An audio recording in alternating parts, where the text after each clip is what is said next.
দর্শক, আপনারা সবাই ইতিমধ্যে নিশ্চয়ই জেনে গেছেন বাংলাদেশের সবচেয়ে জনপ্রিয় ব্যান্ড তারকা জেমস তৃতীয়বারের মতো বিয়ে করেছেন। শুধু বিয়ে নয়, ভক্তদের জন্য ডাবল খুশি হিসেবে এসেছে জেমসের সন্তান জন্মের খবরটিও। দর্শক, এটি জেমসের তৃতীয় বিয়ে। আমরা এই ভিডিওতে জেমসের 3 স্ত্রী এবং সন্তানদের সম্পর্কে জানাবো। তার আগে আপনাদের কাছে অনুরোধ, আমাদের পার্শ্বচিত্র চ্যানেলটি সাবস্ক্রাইব করবেন প্লিজ, আর ভিডিওটি অবশ্যই শেষ পর্যন্ত দেখবেন। দর্শক, দ্বিতীয় সংসার ভাঙার 1 দশক পর 2024 সালে বাংলাদেশি বংশোদ্ভূত মার্কিন নাগরিক নামিয়া আমিনকে বিয়ে করেন জেমস। বিয়ের পর নামের সঙ্গে আনাম যুক্ত করে নামিয়া হয়েছেন নামিয়া আনাম।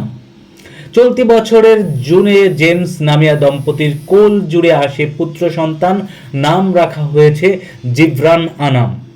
2023 সালের জুনে যুক্তরাষ্ট্রে দেখা হয় নামিয়া এবং জেমসের। লস অ্যাঞ্জেলসের একটি অনুষ্ঠানে দুজনের পরিচয় হয়, আর এই পরিচয় থেকে প্রণয় এবং বিয়ে। তবে ওই অনুষ্ঠানটি কোনো কনসার্ট ছিল না, এমনকি জেমস সম্পর্কে আগে থেকে তেমন কিছু জানতেনও না নামিয়া। পরিচয়ের 1 বছর পর 2024 সালের 12ই জুন পরিবারের সদস্যদের উপস্থিতিতে ঢাকায় তাদের বিয়ে হয়। আর 2025 সালের 8 জুন নিউ ইয়র্কের হান্টিংটন হাসপাতালে জন্ম হয় জিভরানের। জেমস সহ পরিবারের অন্যান্য সদস্যরা তখন সেখানেই ছিলেন। 1 মাস যুক্তরাষ্ট্রে অবস্থানের পর সন্তান নিয়ে দেশে ফেরেন তারা।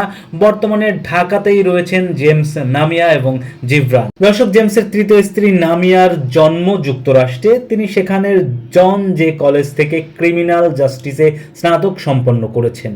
দর্শক, জেমসের দ্বিতীয় স্ত্রীর নাম বেনজির সাজ্জাদ। 2000 সালে বেনজির সাজ্জাদের সঙ্গে পরিচয় হয় জেমসের। এরপর আমেরিকায় গিয়ে বিয়ে করেন তারা। 2014 সালে তাদের বিবাহ বিচ্ছেদ হয়। তাদের একমাত্র কন্যা সন্তানের নাম জাহান।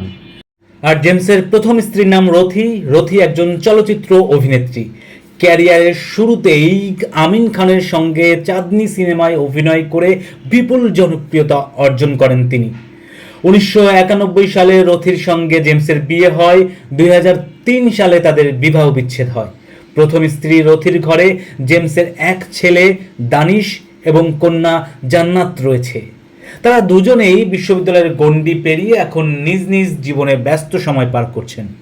দর্শক, জেমসের নতুন জীবনের জন্য আমাদের শুভকামনা রইল আপনাদের জন্যও। সাবস্ক্রাইব করে সঙ্গে থাকুন আমাদের পার্শ্বচিত্র চ্যানেলের।